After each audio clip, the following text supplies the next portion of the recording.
누가복음 15장 20절에서 24절의 말씀, 돌아온 탕자의 비유 두 번째 시간을 좀 갖도록 하겠습니다. 오늘 이 말씀을 가지고 아버지의 기쁨, 아버지의 회복, 아버지의 기쁨, 아버지의 회복이라는 제목으로 같이 은혜를 나누기로 원합니다. 둘째 아들이 드디어 돌아왔습니다. 이때 아버지의 반응이 무엇입니까? 20절의 말씀을 보게 되면 이렇게 말하고 있습니다. 이에 일어나서 아버지께로 돌아가니라. 아직도 거리가 먼데 아버지가 그를 보고 치근히 여겨 달려가 목을 안고 입을 맞췄다라고 말하고 있습니다. 첫째, 아직 거리가 먼데 아버지가 아들을 알아봅니다. 둘째 아들을 알아봅니다.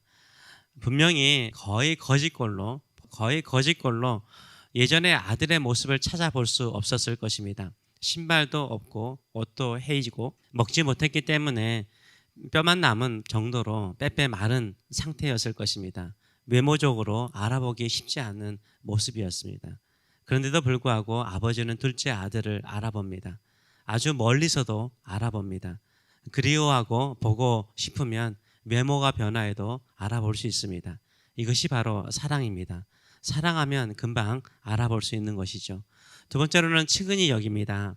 둘째 아들을 보고 불쌍히 여기는 마음으로 가득하죠. 마음이 짠하신 거예요. 궁일이 여기는 마음이 바로 아버지의 마음인 것입니다. 셋째로는 달려갑니다. 분명히 아버지는 연로하신 분입니다. 그런데도 아들을 향해서요 달려갑니다.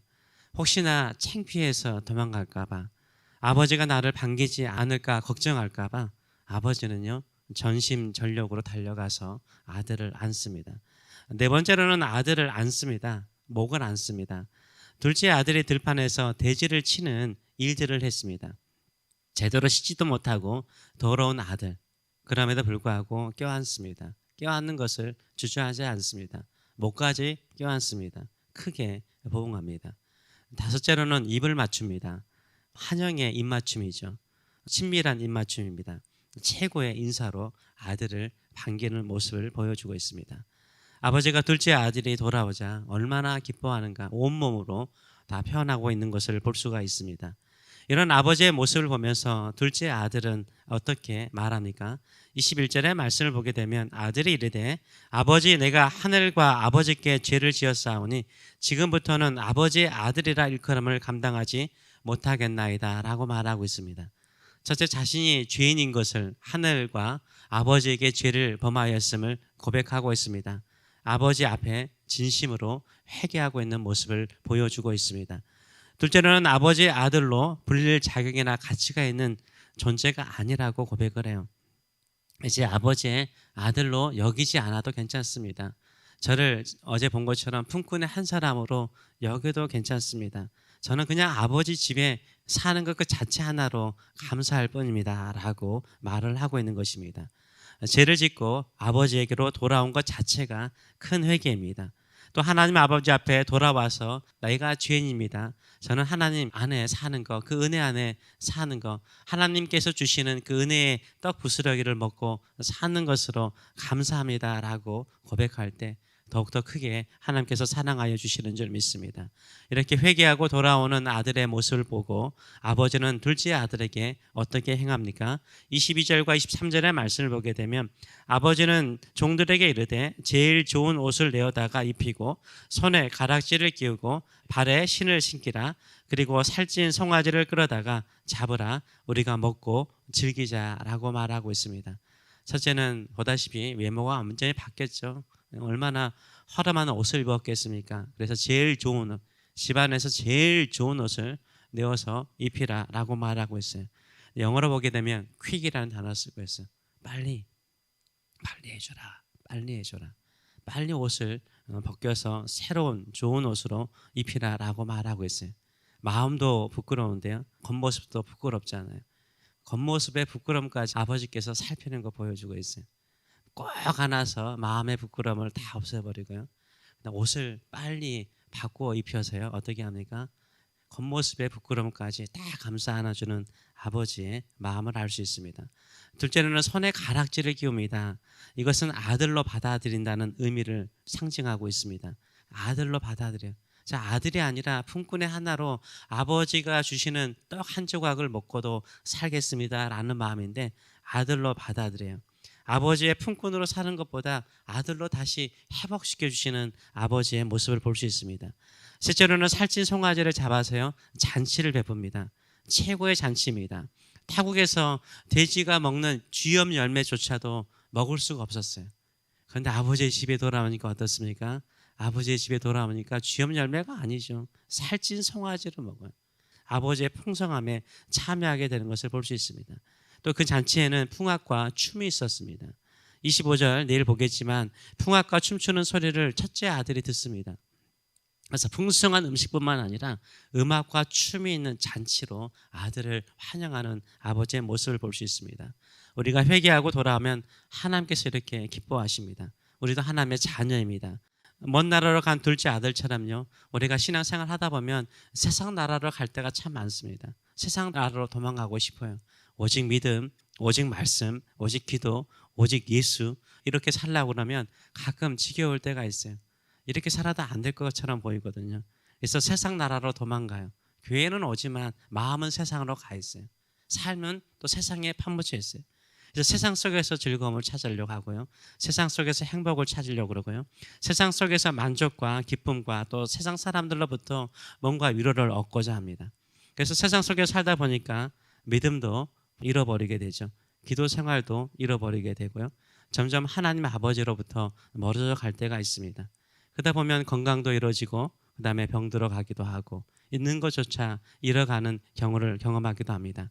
마지막으로 큰 기근이 찾아온 것처럼 마음속에 깊은 회의와 우울증에 빠지게 되죠.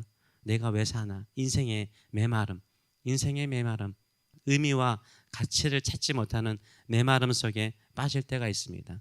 세상 사람들에게 기쁨을 찾고 세상 속에서 만족을 찾았는데 다들 힘드니까 내가 진정으로 필요할 때, 그들의 위로를 필요로 할 때 나를 위로해 주지 않아요.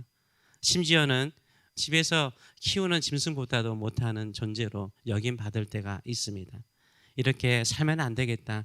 지금이라도 하나님께 가까이 나가야 되겠다. 하나님을 찾아야겠다. 이런 생각을 하는데 마음으로 갈등하죠. 내가 이제 와서 열심히 하나님께 기도한다. 내가 이제 와서 열심히 신앙생활한다. 내가 이제 와서 열심히 하나님을 섬긴들 하나님께서 기뻐하실까? 이런 생각을 할 때가 있습니다. 젊고 건강하고 돈이 있을 때 교회도 섬길 수 있고 하나님을 믿을 수 있지, 이렇게 나이가 들고 병 들어가고 모든 것을 잃어버렸는데 무엇을 할 수 있을까? 이런 생각이 들 때가 있을 것입니다. 그럴지라도 하나님은 우리가 주께로 돌아와서 주를 섬기고 주님 안에 살고자 돌아올 때 우리를 기쁨으로 맞아주실 줄 믿습니다. 하나님께서 기쁨으로 회복시켜 주실 줄 믿습니다. 후회할 때가 아니라 돌아올 때 하나님의 진정한 회복이 있는 줄 믿습니다. 하나님께서 우리를 돌아올 때 어떻게 회복시켜 주시고 어떤 마음으로 우리를 받아주실까요? 24절의 말씀을 보게 되면 이렇게 말하고 있습니다. 이 내 아들은 죽었다가 다시 살아났으며 내가 잃었다가 다시 얻었노라 라고 말해요. 내가 죽었던 아들을 살아서 받아들였다는 거예요. 부활이잖아요. 잃어버렸던 것을 다시 찾았다라고 말을 하고 있어요. 기쁨이죠. 이 두 가지로 표현을 하고 있어요. 그래서 하나님께서는요, 우리가 하나님께 돌아오면요, 잃어버린 모든 것들을요 다시 어떻게 해요? 회복시켜 주세요. 아버지 것이 우리의 것이잖아요. 아버지 것으로 다 채워주는 은혜가 있는 것을 알 수 있어요. 아버지는 어떻게 생각합니까? 죽었던 아들이 살아났다라고 생각을 해요. 우리가 하나님께로 돌아오면, 믿음으로 돌아오면 죽었던 사람이 살아났다라고 생각하는 거예요. 죽었던 믿음이 다시 살아났다라고 생각하는 거예요. 죽었던 약속이 다시 살아났다라고 생각하고 회복시켜 주시는 줄 믿습니다. 그래서 우리가 하나님께 돌아오는 것은 살아나는 길이죠. 살아나는 길입니다. 모든 것이 회복되는 길인 줄 믿습니다. 그것은 하나님께서 회복시켜 주시기 때문인 것입니다. 아들은 돌아왔을 뿐이에요. 돌아왔는데 아버지가 다 해주잖아요. 옷부터 시작해서 모든 것을 다 해주잖아요. 그리고 모든 것을 회복시켜 주시잖아요. 우리가 이 은혜 안에 있고 이 은혜를 누리시는 저와 여러분 되시길 축원합니다. 마음의 갈등과 외로움과 메마름이 있습니까? 그럴수록 아버지의 품으로 돌아오시는 저와 여러분 되시길 축원합니다. 우리가 하나님께 한 발자국 가는 것보다 하나님은 천 발자국 가까이 오셔서 우리를 안아주시고 품어주시고 회복시켜 주실 줄 믿습니다. 아멘. 기도하겠습니다. 살아계신 하나님 아버지, 오늘 또 이 새벽에 옵니다. 주님께 옵니다. 아버지께 옵니다. 어제의 삶의 부끄러움도 있고 또 우리가 온전하게 살지 못한 허물도 있사오나 한 발자국 올 때마다 하나님께서는 우리를 알아보시고 우리의 이름을 기억하시고 우리를 향하여 달려오시고 우리를 껴안으시고 우리에게 입맞춤하시고 우리를 인하여 기뻐하시며 새 옷을 입혀줄게 가락지를 끼우면서 기뻐하고 잔치하시며 춤을 추시면서 우리의 마음을 즐겁게 하여 주시는 하나님의 은혜, 마치 저 불 속에 있던 아들, 전쟁터에서 살아나서 돌아온 아이를 보면서 부모가 기뻐하듯이 우리를 기뻐하신 것으로 인하여 진심으로 감사드립니다. 우리가 어디로 가겠습니까? 세상에서는 참된 기쁨이 없습니다. 세상 속에서는 참된 행복이 없습니다. 하나님 아버지께서 우리에게 행복을 주시고 기쁨을 주시고 참된 복을 주시고 영원한 축복을 주시는 줄 믿습니다. 하나님 아버지 안에 거하는 저희들의 삶들이 될 수 있도록 축복하여 주시옵소서. 예수님의 이름으로 기도하옵나이다.